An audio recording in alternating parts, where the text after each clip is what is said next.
الحمد للہ رب العالمین والصلاة والسلام علی رسولہ الکریم اما بعد۔ الحمدللہ ماہ مبارک کے 25 روزے ہمارے 25 روزے مکمل ہوئے اور یہ 26واں روزہ چل رہا ہے۔ اللہ تبارک و تعالیٰ سے دعا ہے کہ اللہ تعالیٰ ہم تمام لوگوں کو نیک توفیق عطا فرمائے اور ہمارے عبادات کو روزوں کو قبول فرمائے، آمین۔ حامیم، یہ 26واں پارہ ہے۔ اس پارے میں اللہ رب العالمین نے بہت ساری باتیں بتلائی ہیں۔ چند آیتوں کی تفسیر اور ان کا خلاصہ انشاءاللہ آج ہم معلوم کریں گے۔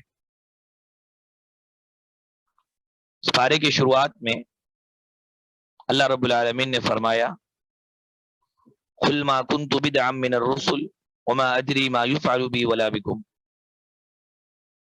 اے حبیب پاک صلی اللہ علیہ وسلم، کہیے کہ لوگوں، میں تمہارے پاس کوئی انوکھا رسول نہیں ہوں، نیا رسول نہیں ہوں۔ مجھ سے پہلے بہت سارے رسول گزر چکے، اللہ تعالیٰ کی طرف توحید کی طرف بلانے والے بہت سارے انبیاء اور رسول مجھ سے پہلے گزر چکے۔ انہی انبیاء میں سے میں ایک نبی ہوں، انہی رسولوں میں سے میں ایک رسول ہوں۔ اتنا تعجب میری باتوں پر تم کر رہے ہو، ایسے معلوم ہوتا ہے گویا کہ ساری دنیا میں جب سے دنیا وجود میں آئی اس وقت سے تم نے مجھے پہلے دیکھا، جبکہ میں کوئی انوکھا رسول نہیں ہوں۔ پھر آگے اللہ کے نبی نے کہا وما ادری ما یفعل بی ولا بکم، مجھے خود معلوم نہیں ہے کہ میرے ساتھ کیا کیا جانے والا ہے اور تمہارے ساتھ کیا کیا جانے والا ہے، مجھے بھی معلوم نہیں ہے۔ یہ اللہ کے نبی صلی اللہ علیہ وسلم کی حیثیت ہے۔ آپ نبی تھے، آپ عالم الغیب نہیں تھے، خود آپ کو بھی معلوم نہیں ہوتا تھا کہ آپ کے ساتھ کیا معاملہ ہونے والا ہے۔ اگر اللہ کے نبی کو ہم سب کا، خود اللہ کے نبی کا فیوچر اگر معلوم ہو جاتا تو جنگ احد میں اللہ کے نبی مار کیوں کھاتے؟ جنگ احد میں گر گئے تھے اللہ کے نبی، نقصان اٹھائے تھے۔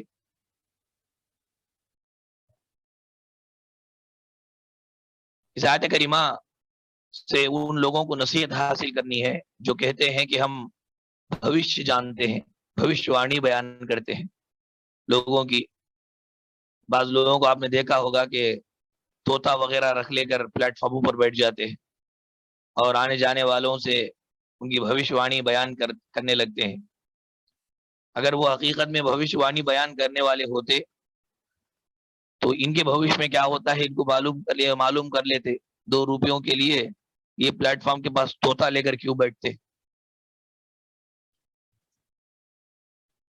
تو یہ بات بالکل غلط ہے کہ سارے نبیوں کے سردار ہمارے نبی کو ہی معلوم نہیں ہے ہمارے نبی کے ساتھ کیا کیا جانے والا ہے، اور یہ سمجھنا کہ فلاں پیر، فلاں بزرگ، فلاں بابا یہ ہماری بگڑی بناتے ہیں، تو یہ کتنا غلط عقیدہ ہے، برا عقیدہ ہے۔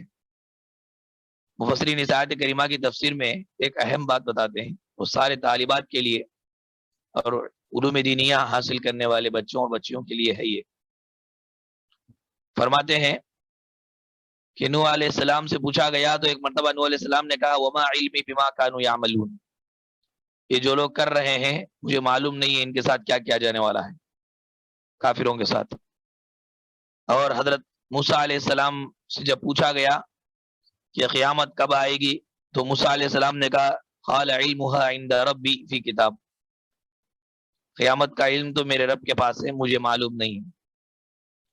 اور ہمارے نبی نے یہ کہا کہ وما ادری ما یفعل بی ولا بکم، مجھے معلوم نہیں ہے کہ میرے ساتھ کیا کیا جانے والا ہے۔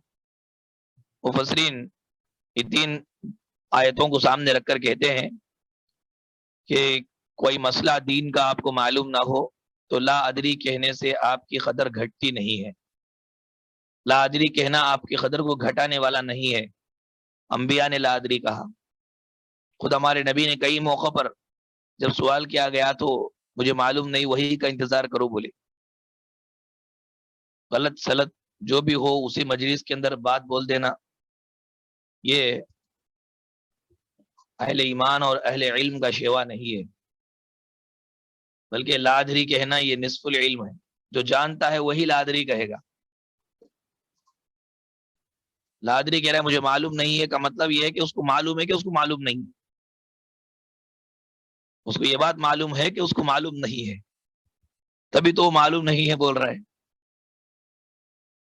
اس کا مطلب ہے کہ وہ جاننے والا ہے. تو جو جاننے والا ہوتا ہے اسی کے زبان سے نکلتا ہے. اگر کوئی بات اس کو معلوم نہیں ہے تو معلوم نہیں ہے بولنا، پوچھ کر کے بولنا. اس کے بعد اللہ تعالیٰ نے والدین کے متعلق سارے اولاد کو نصیحت فرمائی.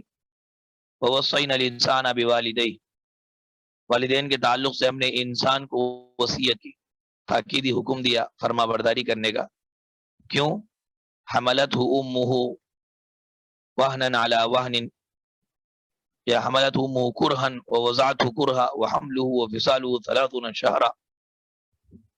اس کی ماں جو ہے بوجھ پر بوجھ اٹھا کر کے 9 مہینے اس کو پیٹ میں رکھا، پھر جیسے ہی باہر نکلا تو 2 سال تک اپنے خون کو دودھ بنا کر اس کے غذا کے شکل میں اس کو پلاتی رہی. تو اس لیے تم کیا کرو، والدین کی فرما برداری کرو. اس کا خون تم نے پیا ہے، اس کا خون تم نے پیا ہے، اور 9 ماہ تک اس نے تم کو ڈھو کر کے رکھا ہے. ایک ہی چیز کو ایک ہی اینگل سے 10 منٹ ہم پکڑ نہیں سکتے.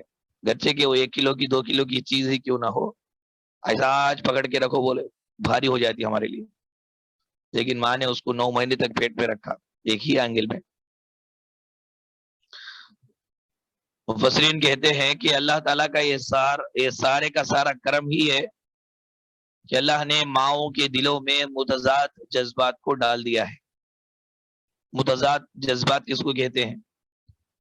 ناپسندیدگی کے ساتھ پسندیدگی اللہ نے ڈال دی، بوریت کے ساتھ انسیت اللہ نے ڈال دی.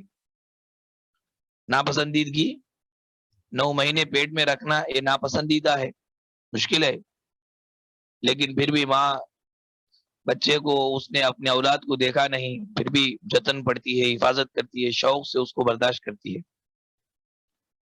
تو یہ پسندیدگی، ناپسند کے ساتھ پسندیدگی کو اللہ نے ڈال دیا، جذبات، فیلنگ. اور بوریت کے ساتھ انسیت ڈال دیا. بچہ پیدا ہو جائے تو دیکھ بھال میں، دیکھ ریکھ میں، پیشاب پائخانہ اس کا ہوتا ہے تو دیکھ دیکھ کر کے، دودھ پلا پلا کر کے بور ہو جاتی ہے. لیکن وہ بور کے فوراً بعد جو انسیت پیدا ہو جاتی ہے، دل میں پیار آ جاتا ہے. یعنی اگر وہ اریٹیڈ ہو گئی اور بولی کہ بیزار ہو رہا ہے، پھر ودن سیکنڈ میں اس کے اوپر پھر اس کو پیار آ جاتا ہے. تو یہ اللہ تبارک و تعالیٰ نے خاص ان کے اندر یہ فیلنگ اور یہ جذبات رکھے ہیں، متضاد جذبات، اچھے اور خراب 2 جذبات بھی رہ کر کے بچوں کو پالتے ہیں ماں باپ. آگے اللہ نے فرمایا کہ بچے بڑے ہو کر نافرمان ہو جائے تو اس کا علاج کیا ہے. بچے بات سنتے نہیں ہیں، ہاتھ سے پھسل جا رہے ہیں، ہاتھ سے پھسل جا رہے ہیں، تو اس کا علاج کیا ہے؟ نافرمان ہو گئے. بعض لوگ کہتے ہیں کہ مولانا بچے ہمارے نافرمان ہو رہے ہیں، کوئی دعا پڑھ کر کے پھونکیے، پانی دم کر کے دیجیے، بچے اچھے ہو جائیں. بعض تو فوٹو لا کے دیتے ہیں کہ میرا بچہ ہے، کسی بھی طرح سے کر کے میرا فرمانبردار بنائیے. اللہ نے اس کا علاج کیا بتلایا؟ بچے اگر نافرمان ہوں تو فرما بردار بننے کے لیے کیا کرنا چاہیے؟ اللہ نے فرمایا کہ والدین کو چاہیے کہ وہ اپنے سابقہ گناہوں سے معافی مانگے، توبہ کریں، والدین نیک بن جائے، بچے سدھر جائیں گے. فرمایا واصلح لی فی ذریتی انی تبت وانی من المسلمین. دعا یہ کرتے ہیں مومن حضرات کہ اللہ میری ذریت کو تو، میری ذریت کی اصلاح فرما، میرے اولاد کی اصلاح فرما. پھر فوراً اللہ نے کہا انی تبت الیک، اللہ میں تیری طرف توبہ کرتا ہوں. معلوم یہ ہوا کہ توبہ کرنا، اپنی اصلاح کر لینا بچوں کی اصلاح کے لیے ضروری ہے. ماں باپ گناہ میں رہے، حرام میں رہے، خراب کام میں رہے، اور وہ یہ چاہیں کہ بچے ہمارے فرما بردار بنے، نیک بنے، تو یہ ناممکن ہے. نہیں ہوگا یہ۔ بچوں کی فرما برداری کے لیے ماں باپ کو اللہ کا فرمان بننا چاہیے۔ اللہ کا فرما بردار اگر ہم بنیں گے تو ہماری اولاد ہمارے فرما بردار بنے گی، یہ اللہ نے فرمایا۔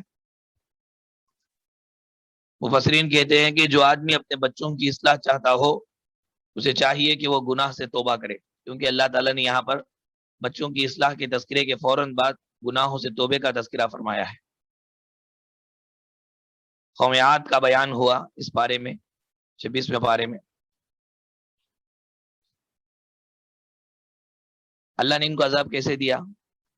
عذاب ان کا یہ تھا کہ پہلے ان کے گھروں میں خوب گرمی آئی، پہلے ان کے گھروں میں خوب گرمی آئی، اتنی گرمی آئی کہ برداشت نہ کر سکے، تو اس وقت باہر نکل گئے، درختوں کے نیچے آ گئے یا صاف میدان کے اندر چلے گئے ہوا حاصل کرنے کے لیے۔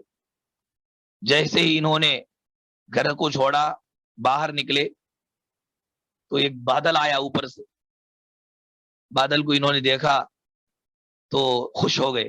اب گرمی میں تھے، اب بادل آیا کا معنی کیا ہے؟ بارش ہوگی۔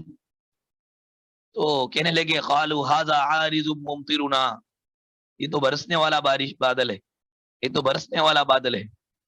اس طرح بہت خوش ہو گئے۔ بادل بالکل اوپر ان کے برابر اوپر آیا اور آ کر کے ہوا برسانے لگا، گرم ہوا۔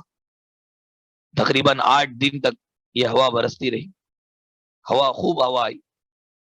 اللہ نے ان کو اس طرح ہوا کے ذریعے سے برباد کر دیا۔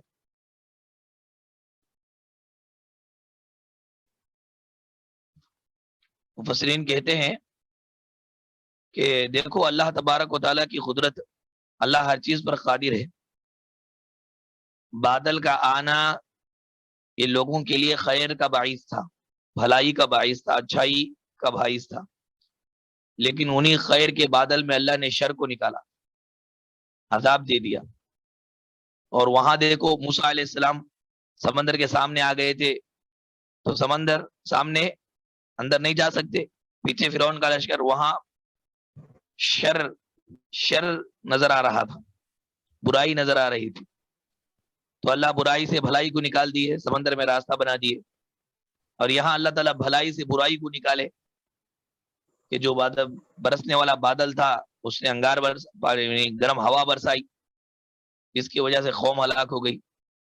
یہ دونوں واقعات کو ذکر کرنے کے بعد مفسرین کہتے ہیں یہ اللہ تعالیٰ کے اختیار میں ہے کہ اللہ تعالیٰ شر سے خیر کو نکال سکتے ہیں اور خیر سے شر کو نکال سکتے ہیں۔ اس لیے قسمت کا رونا ہم نہ روئیں کہ اوپر مسلمانوں کے خلاف پارٹی آ گئی ہے اور مسلمانوں کو ختم کر کے دم لے گا۔ وقتی طور پر شر نظر آ رہا ہے، لیکن ہمارا تعلق اللہ سے جڑ جائے تو اللہ تعالیٰ اسی شر میں خیر کو پیدا کریں گے۔ کیا کوئی بعید بات ہے؟ کوئی بعید بات ہے؟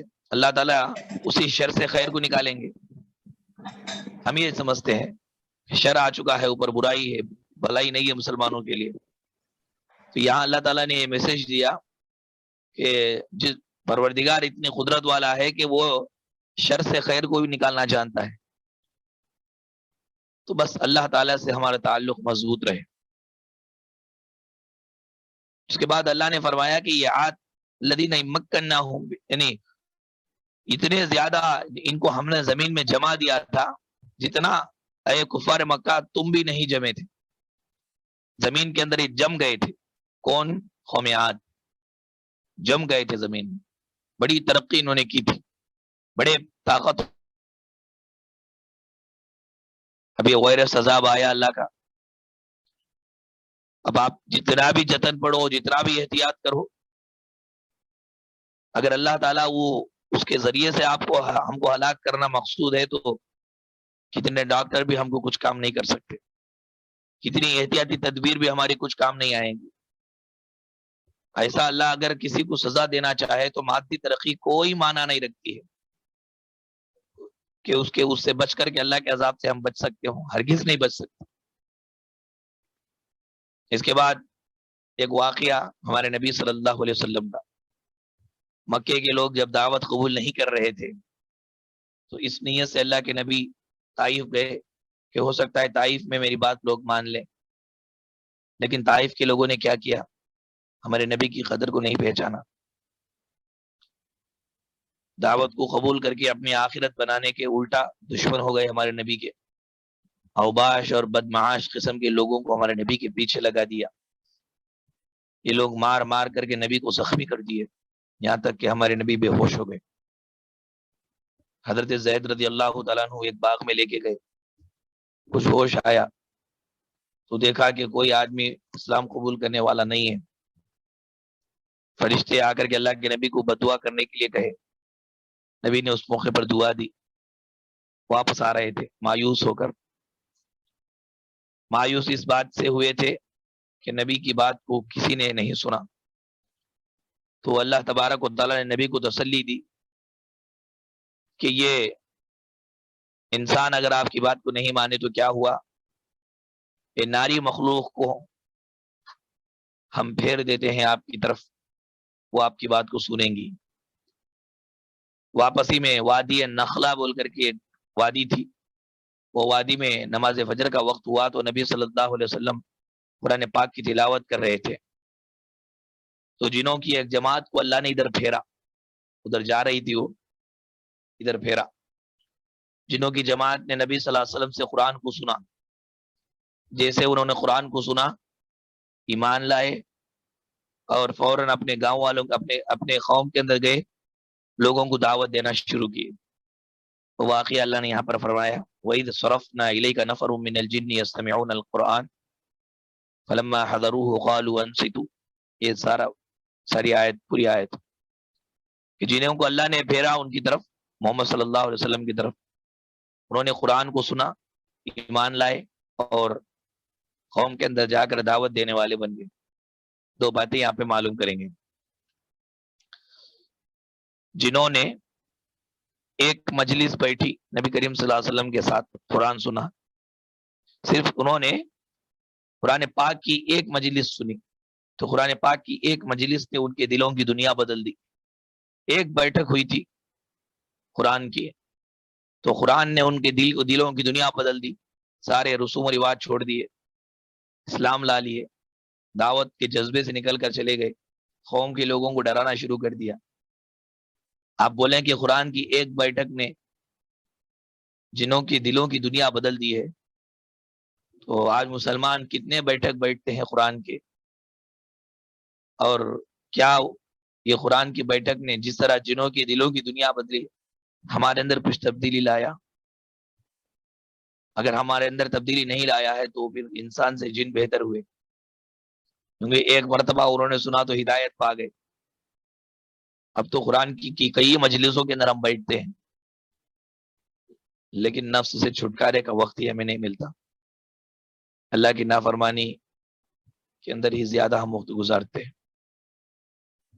یہ نصیحت ہے، ایک بیٹھک قرآن کے ساتھ ہوئی تو قرآن نے کیا کیا، ان کی دل کی دنیا بدل دیا، تو ویسا قرآن مجید سے اثر لینا چاہیے۔ دوسری بات کہ وہ خوش نصیب ہیں جن کو اللہ تعالیٰ قرآن سننے کی توفیق بخش دے۔ اب آپ لوگ خوش نصیب ہیں، اللہ تعالیٰ قرآن سننے کی توفیق دیا ہے، کتنے خوش نصیب ہیں۔ خوش نصیبوں ہی کو یہ دعوت اور یہ ملتا ہے۔ اس کے بعد اللہ تعالیٰ نے بیان فرمایا ان تنصروا اللہ ینصرکم ویثبت اقدامکم، اگر تم اللہ کے دین کی مدد کرو گے تو اللہ تمہاری مدد کریں گے۔ مفسرین کہتے ہیں اللہ کی مدد کا انتظار تم مت کرو اگر تم خود اللہ تعالیٰ کے دین کی مدد نہ کرتے ہو تو، اگر تم نے اللہ کے دین کی مدد نہیں کی ہے تو اللہ کی مدد آنے کا انتظار بھی مت کرو۔ اللہ کی مدد آئے گی بول کر کے سوچو بھی نہ کو، کیونکہ اللہ نے یہاں پہ شرط لگا دیا تمہاری مدد جڑی ہوئی ہے ہمارے دین کی مدد سے، میں تمہاری مدد کروں گا اس وقت جب کہ تم میرے دین کی خدمت کرو گے، میرے دین کی مدد کرو گے۔ مفسرین کہتے ہیں کہ یہ مت سوچو کہ اللہ تعالیٰ ہماری کیسے مدد کرے گا، یہ سوچو کہ دین اسلام کی خدمت ہم کو کیسے کرنی ہے، کیسا دین کی تبلیغ میں ہم کو حصہ لینا ہے، کیسا اللہ کے گھر کی تعمیر میں ہم کو آگے بڑھنا ہے، یہ سوچو۔ اس کے نتیجے میں اللہ تعالیٰ کو معلوم ہے کہ اللہ آپ کی مدد کیسے کرنا ہے۔ یہ مت سوچو کہ اللہ کیسے مدد کریں گے۔ فکر کیا کرنی چاہیے؟ فکر یہ کرنی چاہیے کہ اللہ کی دین کی ہم کو مدد کیسے کرنی ہے۔ اگر ہم نے اللہ کے دین کی مدد نہیں کی تو اللہ سے مدد کی امید لگانا ایسا ہی بیکار ہے جیسے گھر کے اندر کوئی بڑا تھا، کما رہا تھا، اس کے لانے پر ہی گھر چلتا تھا، انتقال ہو گیا تو سارے لوگ بیٹھے ہوئے، وہ آئے گا کچھ لائے گا، وہ آئے گا کچھ لائے گا، تو آ کر کے ان سے کہا جاتا ہے کہ انتظار مت کرو، وہ نہیں آئے گا کیونکہ وہ مر چکا ہے۔ تو ایسے ہی اگر ہم نے دین کی مدد نہیں کی تو اللہ کی مدد کا انتظار بیکار ہے۔ اللہ کی مدد کا انتظار اس وقت کرنا ہے جبکہ ہم نے اپنے دین کی خدمت میں ہمارا کچھ رول ہو، ہمارا کچھ کردار ہو۔ اس کے بعد اللہ تعالیٰ نے بیان فرمایا کہ کافروں کے دنیا میں کام کتنے ہیں؟ 2 کام ہیں دنیا میں۔ کافروں کے کام کتنے ہیں؟ 2 ہیں۔ وَيَتَمَتَّعُونَ وَيَأْكُلُونَ كَمَا تَأْكُلُ الْأَنْعَامُ وَالنَّارُ مَثْوًى لَهُمْ۔ یہ انجوائے کرتے ہیں اور صرف کھاتے ہیں جس طرح جانور کھاتا ہے۔ سارے ان کی محنتوں کا محور یہی 2 چیزیں ہیں کہ انجوائے کریں پیسوں سے، اسی طرح سے چیزوں سے، عورتوں سے، بس انجوائے کریں اور کیا ہے، خوب کھائیں۔ یہ 2 ہی مقصد ان کے۔ آیت کریمہ کی تفسیر میں مفسرین لکھتے ہیں اگر کوئی آدمی بغیر کسی بڑے ہدف کی دنیا میں جیتا ہے، بڑا ہدف نہیں ہے اس کے پاس، بڑا گول نہیں ہے۔ بڑا گول کیا ہے؟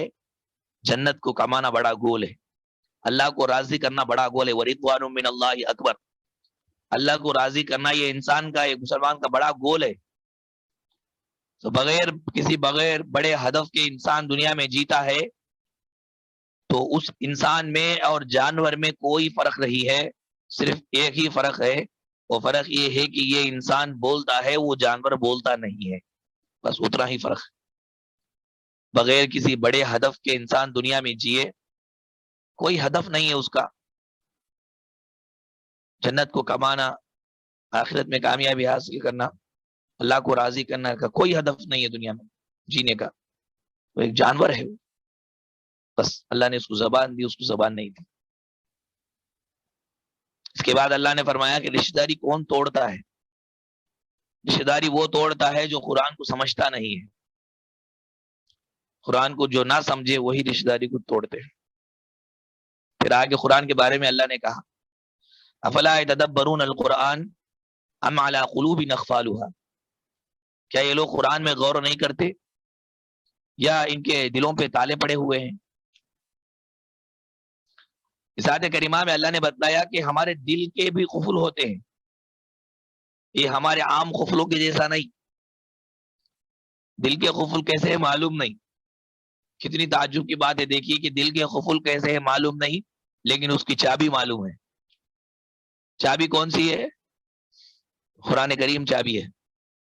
تالے کیسے ہے معلوم نہیں، اندر پڑھ کے رہتے، آپ صرف قرآن پڑھتے جاؤ، آٹومیٹکلی وہ تالے کھلتے جائیں گے، کھلتے جائیں گے، کھلتے جائیں گے۔ چھوٹے چھوٹے کہانیوں میں ہم نے دیکھا کہ بڑے بڑے دشمنی کرتے ہیں کسی لوگوں سے، تو ان کے جو چھوٹے بچے ہوتے ہیں، چھوٹے بچوں کو ماں باپ کچھ ایسی چیزیں دے کے جاتے ہیں کہ ان چیزوں کے تعلق سے وہ چیزوں کا پاور بچوں کو معلوم نہیں ہوتا، لیکن دشمن ان کے قریب نہیں آتے رہتا۔ بچوں کو بھی معلوم نہیں وہ ہمارے قریب کیوں نہیں آ رہا ہے، وہ چیز رہنے کی وجہ سے نہیں آ رہا ہے، لیکن بچوں کو نہیں معلوم ہے۔ وہ چیز کی قدر کو سمجھے بغیر اگر یہ بچے اس سے دور کر دیں گے تو وہ بلائی ان کے پاس آ جاتی ہے۔ ایسے چھوٹے چھوٹے کہانیاں ہم نے پڑھا تھا۔ ایسا ہم کو ہی معلوم نہیں ہے کہ دل کے اوپر کتنے تالے پڑ جاتے ہیں، دل کے تالے پڑنے پر نقصان کیا ہوتا ہے، لیکن چپ کیسے قرآن کی تلاوت، قرآن مجید سے محبت، قرآن مجید کو سمجھنا، قرآن مجید کو پھیلانا، یہ ہوتے رہا تو آٹومیٹکلی وہ تالے کھل جاتے رہتے ہیں اور ہمارے لیے راستہ ملتا رہتا ہے. کون سا تالا کب پڑا، وہ تالا پڑنے کی وجہ سے کیا نقصان ہے ہم کو معلوم نہیں ہوتا، لیکن برابر نقصان ہوتے رہتا ہے قرآن سے دور رہنے کی وجہ سے. لیکن قرآن کی قدر اور اہمیت کو جان کر کے یہ اللہ کا کلام ہے بولے اس سے جڑے رہیں گے تو یہ تالے کھلتے رہیں گے، کوئی نقصان نہیں بلکہ سارا فائدہ ہوتا رہے گا. تو یہ اللہ تعالیٰ نے بیان فرمایا کہ دلوں کے تالے ہوتے ہیں اور وہ تالوں کی چابی قرآن پاک ہے. مفسرین کہتے ہیں کہ قرآن جو ہے نا ایک اعلیٰ قسم کا فرینڈ ہے، انسان کا اعلیٰ قسم کا دوست ہے، بالکل ہائی کوالٹی کا دوست. قرآن کریم انسان کا ایک ہائی کوالٹی کا دوست ہے، اپنے اندر بہت سارے راز رکھتا ہے. یہ قرآن کس کو دیتا ہے؟ جو دوست دل سے کھل کر کے اپنے دوست کے سامنے اپنے دل کو کھول کے رکھ دیتا ہے، ایسے دوست کے لیے یہ دوست اپنے راز کی باتیں بتاتا ہے. خالی قرآن ریڈنگ کرنے والے کو قرآن اپنے راز کی باتیں نہیں بتاتا. قرآن کا ڈیپتھ، قرآن کی ڈیپلی باتیں اور کائنات کے حقائق، کائنات کی سچی تعریف کھول کھول کر کے، پانی کا پانی اور دودھ کا دودھ الگ کر کے قرآن کریم ان کو بتاتا ہے جو قرآن کریم سے محبت کر کے اپنے سینے کو اس کے سامنے نچھاور کر دیتے ہیں، اپنے دل کو کھول دیتے ہیں کہ دوست یہ میرا دل تیرے لیے ہے. تب جا کے وہ اپنے دوست کو راز کی باتیں بتانا شروع کرتا ہے. یوں ہی بالکل فضول ٹائم، فالتو ٹائم قرآن مجید کو دینے سے اللہ تعالیٰ قرآن کریم اپنے راز کی باتیں اپنے ان لوگوں کو نہیں بتاتا. یہ اعلیٰ قسم کا دوست ہے. جب آپ اس سے پکی دوستی کر لیں گے، دلی دوستی، تب آہستہ آہستہ وہ اپنے راز کی باتیں آپ کو بتاتا رہے گا. جتنا زیادہ تعلق قرآن سے مضبوط رہے گا اتنا چالاک انسان بنے گا، اور اتنی چالاکی اللہ تعالیٰ اس کو دیں گے، اتنا ہوشیار بنے گا. یہ اللہ تعالیٰ کا وعدہ ہے. اس کے بعد اللہ تعالیٰ نے اس پارے کے اندر یہ بتلایا کہ وَإِن تَتَوَلَّوْا يَسْتَبْدِلْ قَوْمًا غَيْرَكُمْ ثُمَّ لَا يَكُونُوا أَمْثَالَكُمْ. لوگو اگر تم اللہ کے دین سے پھر جاؤ تو اللہ تعالیٰ تمہارے بدلے میں اور لوگوں کو لائیں گے جو دین کی خدمت کریں گے، دین پر چلیں گے. جن لوگوں کو اللہ لائیں گے وہ تم جیسے نہیں ہوں گے. اس سے معلوم یہ ہوا کہ ہمارا دین شخصیتوں پر ڈیپینڈ ہو کے نہیں ہے، شخصیتوں پر، پرسنس پر ہمارا دین ڈیپینڈ ہو کے نہیں ہے. ہمیں اللہ موقع دیا ہے عبادت کرنے کا، تو عبادت کرنے سے ہم کو فائدہ ہے، نہ کرنے سے دین کو نقصان نہیں ہے. آپ کو اللہ موقع دیا ہے، آپ دین کی خدمت کر رہے ہیں تو خدمت کرنے سے آپ کو فائدہ ہے، خدمت نہ کرنے سے دین کو نقصان نہیں ہے. آپ یہ سمجھیں کہ آپ مر جائیں گے تو کیا دین مر جائے گا؟ دین ختم ہو جائے گا، دوسرے لوگ آئیں گے. اللہ نے بیان فرمایا کہ اگر تم نافرمان بن جاؤ، دین سے دور ہو جاؤ، دین کو کوئی نقصان نہیں ہے، اللہ کو کوئی نقصان نہیں ہے. اللہ غیروں کو ہدایت دیتے ہیں، وہ لوگ صحیح راستے پر آ کر دین کی خدمت یہ لوگ کرتے ہیں. بس اللہ نے وہ پوزیشن یا وہ عہدہ آپ سے چھین لیا، جو کرنے والے ہیں ان کو دے دیا. تو جو یہ سمجھتا ہے کہ میں ہی سب کچھ کام کرتا ہوں، کرتی ہوں، میرے بغیر کچھ نہیں ہے، تو وہ سمجھ لے کہ وہ بالکل دھوکے میں ہے، غلط فہمی میں ہے. دین اسلام شخصیتوں پر ڈیپینڈ ہو کے نہیں رہتا. کوئی ہو یا نہ ہو، اللہ تعالیٰ نے دین کی خدمت کا ذمہ لے لیا ہے، لوگوں کے ذریعے سے اللہ پہنچاتے رہیں گے. یہ مطلب اس آیت کریمہ. اس کے بعد اللہ تعالیٰ نے بیان فرمایا قرآن کریم کے سورہ فتح کے آخری آیت ہے محمد الرسول اللہ والذین معه اشداء علی الکفار رحماء بینہم. محمد اللہ کے رسول ہیں، جو ان کے ساتھ ہیں صحابہ، کافروں پہ بڑے سخت ہیں، مومنوں پہ بڑے نرم دل ہیں. آپ دیکھیں کافروں کے اوپر مسلمان کافروں کے معاملے میں بڑے سخت رہتے ہیں، دین کے معاملے میں کمپرومائز نہیں ہوتے، اور مسلمانوں کے لیے یہ ریشم کی طرح نرم ہوتے ہیں. علامہ اقبال کہا کرتے تھے ہو حلقہ یاراں تو ریشم کی طرح نرم، ہو حلقہ یاراں تو ریشم کی طرح نرم، رزم حق و باطل ہے تو فولاد ہے مومن۔ آپس میں مسلمانوں کی مجلس ہے تو ریشم کے جیسا ہی آپس میں نرم رہتے ہیں، اور جب حق اور باطل کی جنگ شروع ہوتی ہے تو لوہے سے بھی زیادہ سخت چیز کو فولاد بولتے ہیں۔ تو لوہا جب جلتا ہے، جل کے فولاد بنتا ہے، تو یہ مومن فولاد بن جاتا ہے۔ کافر اور ایمان کے اندر، کفر اور اسلام میں جنگ ہو تو مومن فولاد بن جاتا ہے، اور یہی مومن جب آپس میں مل جل کر کے بیٹھتے ہیں تو ریشم کی طرح نرم ہوتے ہیں۔ آج تو پورا الٹا ہے جی، مسلمان بھائی دوسرے مسلمان بھائی کو دھوکہ دیتا ہے، غیر ساتھ دے رہے، اور مسلمان بھائی اس کے ٹانگ کو پکڑ کے کھینچ رہے۔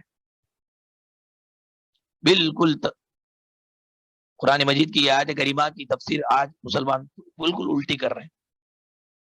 مسلمان کے لیے دست و گریباں، ایک دوسرے کے لیے لڑائی جھگڑا، غیر اچھے ہو چکے ہیں،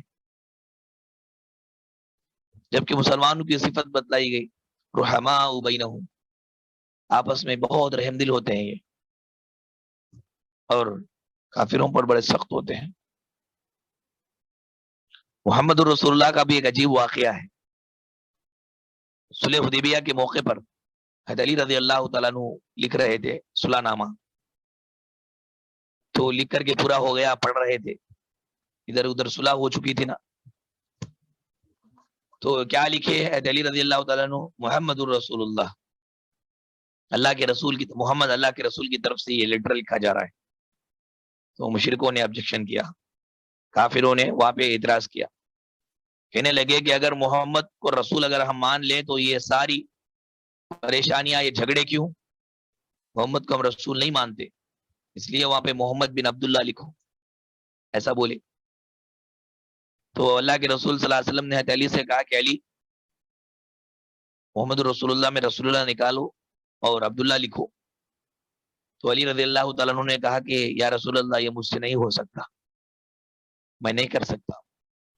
تو نبی بولے کہاں ہے بتاؤ، میں خود مٹا دیتا ہوں۔ دیکھیے سارے دنیا کو علم پڑھانے والے نبی، ان کو لکھنا پڑھنا نہیں آتا ہے، امی بن کر کے، امی کا لقب پا کر امت کی امامت کیے، حیران اور ششدر ہے خرطاس و قلم والے۔ بتاؤ بھائی بتاؤ، میں خود مٹا دیتا ہوں۔ تو حضرت علی رضی اللہ عنہ نے بتایا تھے دیکھیے اللہ سے بھی ہے۔ تو نبی صلی اللہ علیہ وسلم نے رسول اللہ کو اسکریچ کر دیا، مٹا دیا، اور ان کی جگہ پہ محمد بن عبداللہ لکھ دیے۔ نبی نے مٹایا تھا کافروں کے خواہش پر اور ان کی ڈیمانڈ پر، لیکن اللہ تعالیٰ کی خواہش یہ تھی، اللہ کی چاہت یہ تھی کہ قیامت کی صبح تک محمد کے ساتھ رسول اللہ کہا جائے، اس لیے قرآن کریم میں اللہ نے اس کو ثابت کر دیا تھا کہ قیامت کی صبح تک لوگ تلاوت کرتے رہے۔ تو سورہ فتح کی آخری آیت اب پڑھیں، محمد الرسول اللہ والذین معه اشداء علی الکفار۔ کیا کافر جو چاہتا ہے وہ ہوتا ہے، یا اللہ جو چاہتا ہے وہ ہوتا ہے؟ وقتی طور پر تو اللہ کے نبی نے تو مٹا دیا تھا، لیکن اللہ نے ثابت کر دیا۔ اب بھی ہم تلاوت کر رہے ہیں، قیامت تک یہ قرآن تلاوت کیا جاتا رہے گا، تو یہ واقعہ یاد ہوتا رہے گا۔ محمد الرسول اللہ، یہ قرآن کریم کی آیت ہے، اللہ نے اس کو ثابت رکھا۔ اس کے بعد اللہ نے فرمایا یا ایھا الذین آمنوا لا تقدموا بین یدی اللہ ورسولہ واتقوا اللہ، اے ایمان والو، اللہ اور اس کے رسول سے آگے نہ بڑھو، اللہ سے ڈرو۔ علامہ ابن القیم کہتے ہیں کہ سارے فساد کا جڑ یہ ہے کہ انسان شریعت کے اوپر عقل کو اونچا کر دے، شریعت کے اوپر عقل کو اونچا کر دے، یہ سارے فسادات کی جڑ ہے۔ یا اللہ نے کہا کہ اللہ اس کے رسول سے آگے مت بڑھو، یعنی اپنے قول کو، اپنی بات کو، اپنی رائے کو، اپنے بڑوں کی رائے کو اللہ اور اس کے رسول سے آگے مت لے کے جاؤ۔ تمہاری بات، تمہارے بڑوں کی بات، عقل مندوں کی بات، یہ سب ایک جگہ پر، لیکن رسول سے آگے ان کو نہیں ہونا چاہیے۔ جیسے ہی ان کی باتیں رسول سے آگے ہو جائے، سمجھ جاؤ کہ تمہاری بربادی، فساد کا جڑ ہے یہ، رسول سے آگے بڑھنا۔ اب تو رسول موجود نہیں ہے، نبی کی تعلیمات موجود ہے، تو نبی کی تعلیمات کے سامنے کسی بڑے آدمی کی تعلیم نہیں چلے گی، یہ اللہ نے فرمایا۔ اس کے بعد کہا ھذا ما توعدون لکل اواب حفیظ، یعنی جنت کو قریب کر دیا جائے گا، وَأُزْلِفَتِ الْجَنَّةُ لِلْمُتَّقِينَ، جنت کو قریب کر دیا جائے گا متقیوں کے لیے۔ اللہ کہیں گے کہ ھذا ما توعدون لکل اواب حفیظ، یہ وہ ہے جس کا وعدہ تم سے کیا جاتا تھا۔ جنت میں کون جائیں گے؟ اواب، حفیظ جنت میں جائیں گے۔ اواب حفیظ کون ہے؟ امام مجاہد کہتے ہیں تنہائی میں اپنے گناہوں کو یاد کر کے رو رو کر اللہ سے معافی مانگنے والے کو اواب اور حفیظ کہتے ہیں۔ تنہائی میں انسان اپنے گناہوں کو یاد کرے، سابقہ گناہوں کو، اور رو رو کر کے اللہ تعالیٰ سے اپنے گناہوں کی معافی مانگے، اس کو اواب اور حفیظ کہتے ہیں۔ تو ایسا معافی مانگنے والے لوگوں کے لیے جنت ہے۔ ہمیں چاہتے ہیں کہ ہمارا مقصد حقیقی ہمیں حاصل ہو، اللہ تعالیٰ کی رضا ملے، جنت ہم کو ملے، تو پھر اواب اور حفیظ بن جائیں۔ جو کچھ بھی ہم نے انسان ہونے کے ناطے گناہ کیے ہیں، سابقہ سارے گناہوں کی معافی مانگے رو کر کے اللہ تعالیٰ سے، اللہ ہمیں جنت دیں گے۔ اس کے بعد اللہ تعالیٰ نے بیان فرمایا کہ اللہ کے پیارے بندوں کی نشانیاں کیا ہیں۔ اللہ کے پیارے بندوں کی نشانیاں سورہ ذاریات میں 3 نشانیاں بتلائی۔ ایک تو یہ رات میں کم سوتے ہیں۔ نبی کریم صلی اللہ علیہ وسلم نے بیان فرمایا کہ سب سے اچھا روزہ صوم داؤد ہے، داؤد کا روزہ، اور اسی طرح سب سے اچھا قیام صوم قیام، یعنی سب سے اچھا قیام قیام داؤد ہے۔ داؤد علیہ السلام کا قیام کیسے ہوتا تھا؟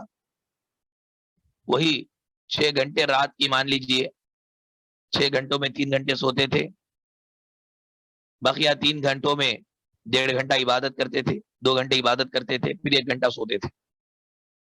اس طرح تہائی رات کے بعد اٹھ کر کے جاگنا، 3 پور رات سونا، یہ نیک مومنوں کا شیوا ہے۔